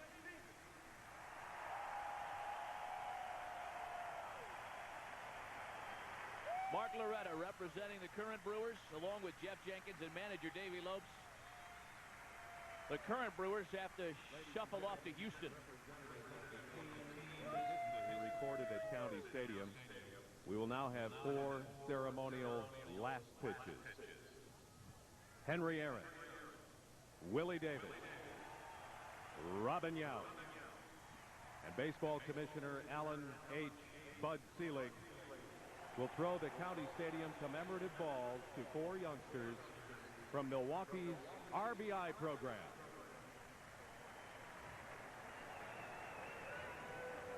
Me with Sports Channel, let's go.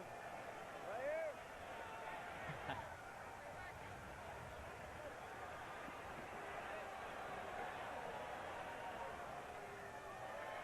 And not a one of them mishandled. Each of the teams represented. Bud Selig, the man who not only brought Milwaukee baseball a second time, but the man largely responsible for moving it into the next generation when Miller Park is open next April. Ladies and gentlemen, now it is your turn to receive a piece of County Stadium history. Before leaving the field, each of the County Stadium heroes will throw an autographed commemorative ball into the stands. Heroes, go for it.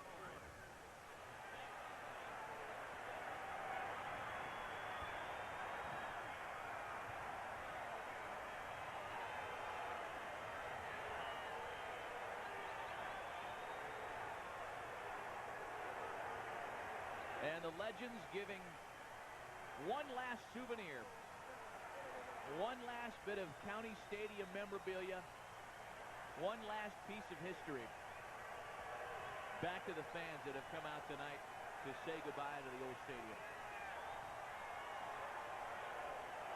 I wonder if one of those guys can reach us. Be a nice ball to have. You better believe it. Paulie's hanging on to his. The underhanded toss. And if I think I know Paul Molitor as I do, and I don't know him well, he was probably looking for a kid. Yeah. No doubt about that. Guy that has not stopped giving back.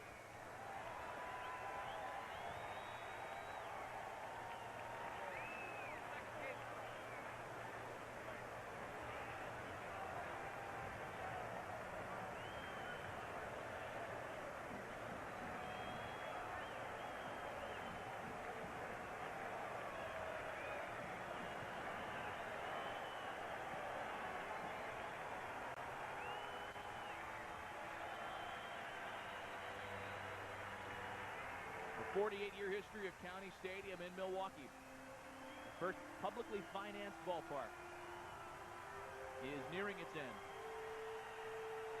Very difficult night for each and every one of the legends, and I know how Mr. Selig feels right now. Once again, ladies and gentlemen, we direct your attention, please, to the pitcher's mound. Mr. Baseball, Bob Uecker.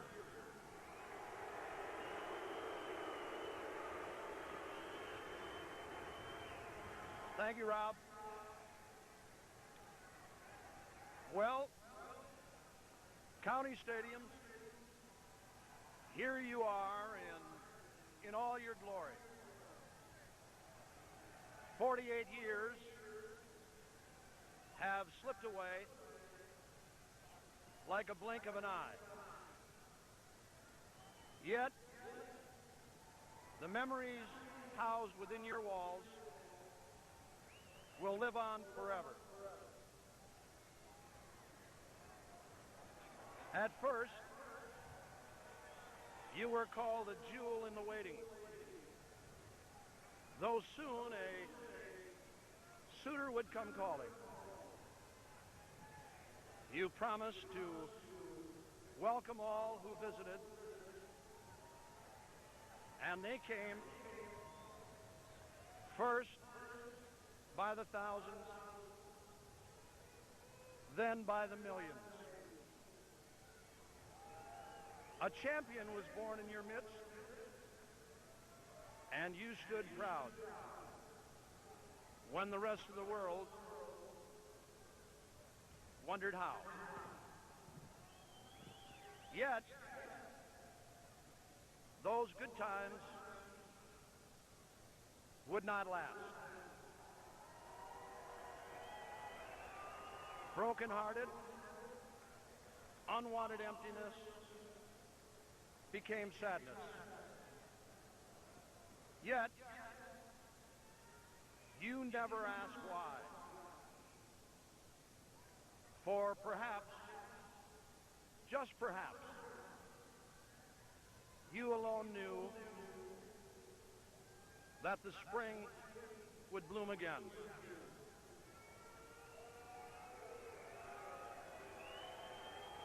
Oh, how you have changed in so many ways. Yet,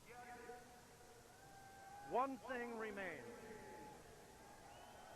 a bond between heroes and fans,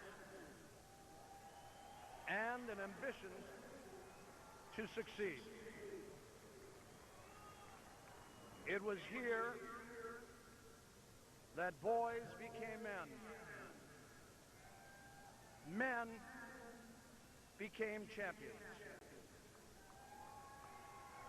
And champions became legends. It is a very sad time for me, for I have been here as a fan, as a player, and for the last 30 years as a broadcaster.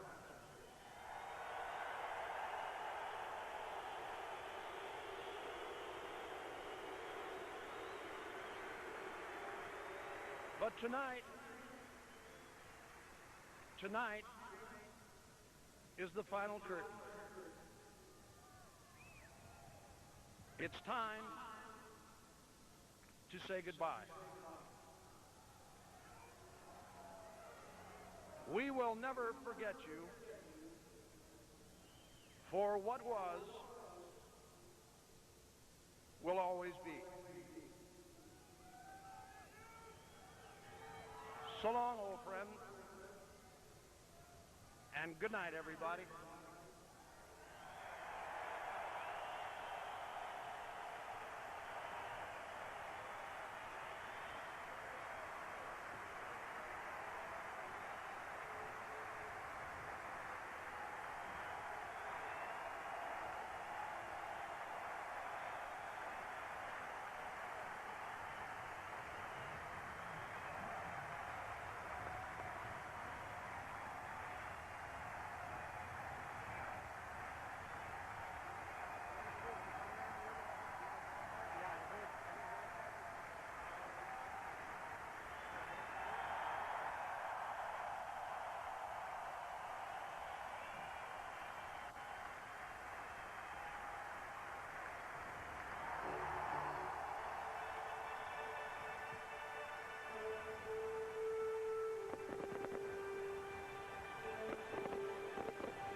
Well, the lights are dead here at County Stadium, and the light adorning the Miller Park marquee is shining like a beacon in the distance as we have run the gauntlet of emotions tonight, both before the game, during the final game here, and certainly in a moving post-game tribute toasting roughly 40 of County Stadium's most remembered heroes from this long 48-year history here. Yeah, it was an awesome ceremony. I think the Brewers really outdid themselves in closing down the old Girl County Stadium. You can tell that a lot of the players that they had brought back, Packers, Braves, Brewers, you know, the broadcasters, Earl Gillespie, Merle Harmon, Bob Uke, you can see he really had a tough time with those closing comments, but Uke, the true professional that he is, was able to get through it. But I don't think it was a very overwhelmingly happy day for anybody that partook in this ceremony, particularly and including the fans. But it was just a tremendous way to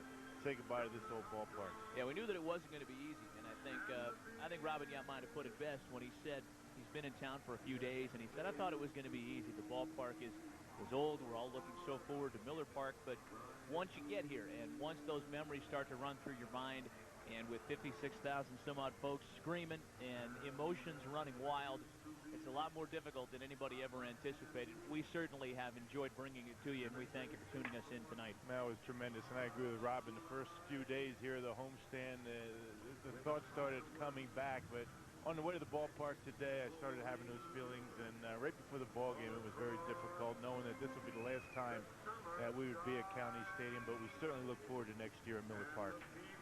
Well, the lights are off here at County Stadium, and they're not coming back on again. Thus ends the 48-year history of Milwaukee County Stadium. We'd like to thank you for being a part of our MSC coverage of these final ceremonies as we close the old girl down one last time. The lights are off, and as we leave you, we'll leave you with a video summary of the proceedings here this afternoon. It was an emotional day indeed here in Milwaukee. On behalf of everybody here with the Milwaukee Brewers and at Midwest Sports Channel, on behalf of my partner Bill Schroeder, our producers Tom Ponke and Gary Kirby, director Matt Gangle, and the rest of our very talented crew that brought you not only this one tonight, but Brewer baseball throughout the past year and years. This is Matt Vasgersian signing off one last time from County Stadium. Thanks for watching. Thank you, County Stadium. We'll see you next year.